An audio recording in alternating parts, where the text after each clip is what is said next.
we're gonna do a couple sprints. I think there's value to sprints mostly because you get to explode. So let's just do moderately fast to the white car. Go.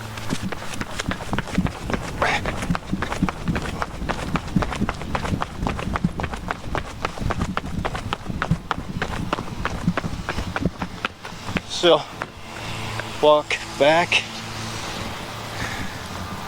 So that wasn't, you weren't really going. Although my quad said no more. So that gives a little bit of a burst, not enough to cause a perceived exertion, but some explosive power. And that was just a jog, but if we can pick it up and explode faster, I'll have to keep up with him. But he's gonna be my pacer. Set, go. Now I'm gonna go on my riff of why I do stuff like that. So those of you who follow me, you know on YouTube, you know that I try to get people to manifest good circadian rhythm, really deep refreshing sleep, tempered and timed eating, in addition to exercise. But I think it gets you ready for problem solving. It gets you ready for those challenges of getting older, of just existing. And when you aren't ready, I think you're going to ask for trouble. Sometimes what happens is you get challenged at the last minute. And I mean, so I just did a couple sprints with my son. He's 16 years old, got a lot more power than me. I used to be able to kick his ass, probably when I was younger, but as you age and you don't practice as much, I think you kind of dwindle in your performance. But if I can get out and turn on a couple of sprints out of nowhere and not fall down or break my or cause knee pain or swelling, I think that's fair. Number one, that burst of activity is a hormone response. So if I was at 4 o'clock getting tired, having a burst of activity is better than having a cup of coffee. I mean, there's side effects to coffee later on if I can't get to sleep. There's no side effects with me just doing a couple sprints. I mean, it might look funny because you have two men that are in the street and just running for the heck of it, but screw that, because now I'm not sleepy. Sometimes I get that way if I'm studying or reading or writing my book. But I just turned it on, and I didn't need a medicine. I didn't need a caffeine pill. I didn't need a cup of coffee. So this will probably last me a little while. But again, it just goes to show you that when you practice a healthy lifestyle, sometimes it's important to cause a little bit of damage, a challenge, a hormesis it's called, because when the human body is spectacular.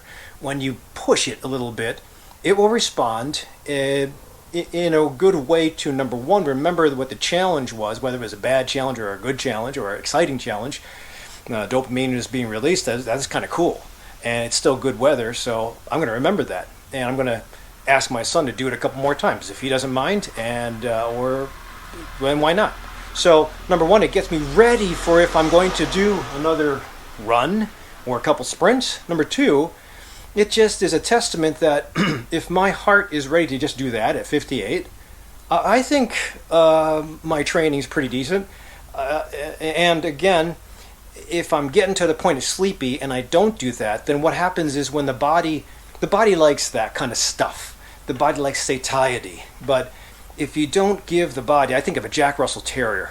If you have a Jack Russell Terrier that you keep inside the house all day, he'll start biting furniture, he'll start biting his owner, he'll poop, he won't behave right, he won't be loving, because Jack Russell Terrier is meant to go outside and hunt. So humans, I believe, are meant to move. We're supposed to move with the seasons. Go with the crops, go with the seasons. We're migrators, and we go where the food is. So when we stay in one spot, I don't think that you're practicing the best kind of gene expression. And eventually the brain's going to say, okay, you're not going to move? I need some other satisfaction. What will it go to? Alcohol, TV, or food? And it'll be the wrong type of alcohol. Well, most alcohol is the wrong type of alcohol. The wrong type of TV, the wrong type of food. And I think that just, it settles you for a short time, but it doesn't last, and you want more. Versus that, I feel really cool. And Now I'm not hungry, I'm more awake. So I've already talked about the positives that I feel. Now, if you just start out of the gates and you're just doing it for the first time, you probably have bad knees, and you don't have to go that speed. You can do jump roping, you can do a plank, you can do wall squats, whatever it is. If you just get a little stimulation going, that took us like 15 minutes because it was 15 minutes till my wife's dish was ready for lunch or early dinner. So I said, hey, why not just do a couple sprints? Better than just sitting around or eating snacks. But bottom line is, I think there's value in just being able to get out and do a couple of bursts of activity. Challenge yourself. Don't be satisfied with you're okay with walking the block. I think walking is fine, has entry level, but walk faster. Always have a hill or a summit, not necessarily a hill, but always have a challenge that you're going to push harder for. I admire my guys in the military. They're ready to deploy at any moment, so they have to stay fit all the time. My firefighters and my police officers are supposed to stay fit, but the schedule, those schedules are just destroying the health of my firefighters and my police officers, and my overnight or third shift nurses. It's tough, but we make do with the best we can. However, that kind of lifestyle, you're going to pay for something in the end. And same thing with not doing burst activity, not challenging yourself. You're going to pay for it in the end. So why not pay it forward? Do something regular every once in a while. Challenge, make it fun. This was fun. It wasn't fun getting my ass whooped by my son, but hey, if I can keep up with him and I just need a little bit more training, I'll probably kick his ass one of these days. I doubt it. But that's okay. I feel good. We both got out. We're going to eat dinner. So try to do your expression of a little burst activity. It doesn't have to be Tabata. It doesn't have to be to the point of 160 on the heart rate. My heart rate, his heart rate is 130.